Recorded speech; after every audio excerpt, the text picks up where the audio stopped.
ছিল। হোকাগে উধাও হয়ে যাওয়ার পরে শিনোবি ওয়ার্ল্ড দুই ভাগে ভাগ হয়ে যায়। একদল এটা মনে করতো যে সেভেন্থ হোকাগে তাদের ছেড়ে চলে গেছে, আর একদল মনে করতো যে হোকাগে সবাইকে বাঁচাইতে যে নিজের জীবন দিয়ে দিছে। অ্যালায়েন্স ফোর্সে এটা সবচেয়ে বেশি প্রভাব পড়ে। যারা আসলে এই ঘটনার গভীরতা বুঝতে পারতাছিল তারা টিকে ছিল, আর যারা ছেড়ে চলে গেছিল তারা নিজের জন্য কাজ করতে শুরু করে। সাথে একটি অর্গানাইজেশন তৈরি হয় যেটা উচুৎসুকি ক্ল্যানের ইন্টারেস্টের জন্য কাজ করত। অ্যালায়েন্স শিনোবি অনুযায়ী নতুন টিমের মেম্বার অনেক বেশি কম ছিল। শুধু তাই না, তাদের নিজেদের মধ্যে অনেকবার ফাইট হয়ে গেছে। পুরো শিনোবি ওয়ার্ল্ড আগের মতো হিংসা এবং নির্মমতায় ভরে যাচ্ছিল। অ্যালায়েন্স শিনোবিরাও এটার কিছুই করতে পারতাছিল না। ছোট বড় বুড়ো সবার সামনে ছিল ভয়ঙ্কর বিপদ সংকেত। শিরু মাদারা উচিহাকে বলে যে তোমার এগুলো শুনে কি কিছু মনে পড়তেছে? উত্তরে মাদারা উচিহা বলে যে হ্যাঁ, এটা আমার সময়ের মতোই লাগতেছে। এমন মনে হচ্ছে যে ইতিহাস আবারও নিজেকে প্রমাণ করতে চাচ্ছে। শিরু মাদারা উচিহাকে বলে যে আপনার কামব্যাক আইকনিক হওয়া দরকার। পরিস্থিতি এতটাই খারাপ হয়ে গেছে যে ঘোস্ট অফ দ্য উচিহার আবারও ব্যাক আসতেই হবে। মাদারা উচিহা তাকে বলে যে তুমি যেগুলো বললে এগুলোর গভীরতা আমি বুঝতে পারতাছি, আমি বাস্তবতাকেও বুঝতে পারতাছি, কিন্তু আমি তোমার কথা বিশ্বাস কেন করব?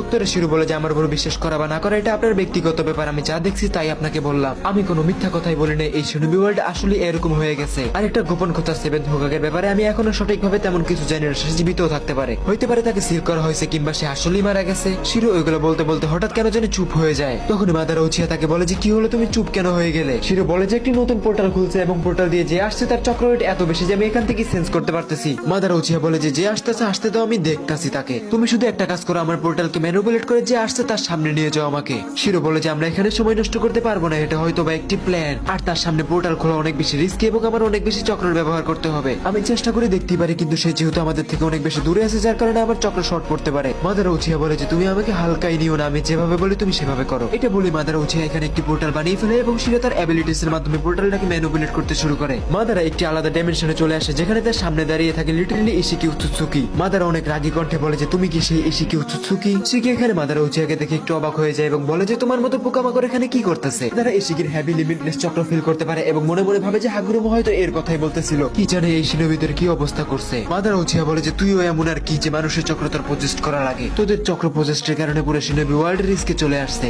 আর তুই আমাকে পোকামাকড় বলতেছিস? তুই নিজের চেহারাটা একবার দেখ। এখানে ইশিকি বলে যে মাদারা উচিহা আমি তোমাকে খুব ভালো করেই চিনি, আর তোমার মতো মনস্টারের মুখে আমি মানুষের ভালোর কথা শুনে একটু অবাকই হলাম। মাদারা উচিহা বলে যে আমার চিন্তার সাথে নিজের চিন্তাকে মিলাতে যেও না। আমার উদ্দেশ্য না আগে খারাপ ছিল না এখন খারাপ আছে। প্রথম ট্রায়ালে আমার পদ্ধতিটা ভুল ছিল, কিন্তু দ্বিতীয় ট্রায়ালে আমি এই ভুলটা আর দ্বিতীয়বার করবো না। আর তুমি বলতেছো যে তুমি আমাকে চিনো, তাহলে বোকা ছেলে তুমি কি এটা জানো না যে মাদারের রাস্তায় যে দাঁড়ায় সে আর দাঁড়াইতে পারে না? সে কি এখানে বলে যে আমার